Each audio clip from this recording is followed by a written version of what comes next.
1-2 minute बाद वो धुएं को डिटेक्ट करेगा, सायरन ऑन कर देगा।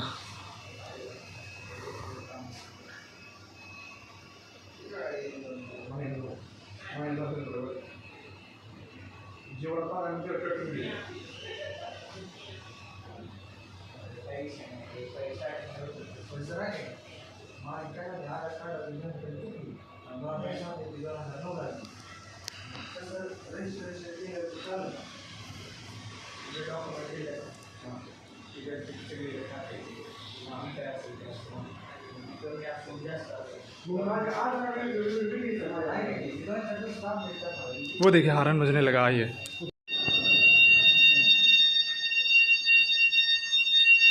डिवाइस में डिटेक्ट हुआ, उसके बाद सायरन ने अपना काम कर दिया। हाँ, अब उधर पैनल पे भी आएगा। डिवाइस नंबर 2 पे हमने फायर को डिटेक्ट किया।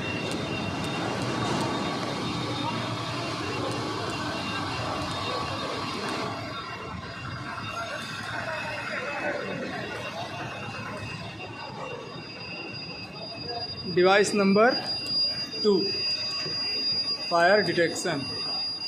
ये देखिए डिवाइस नंबर 2 फायर में आ गया।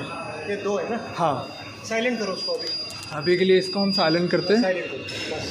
बस सब चालू है।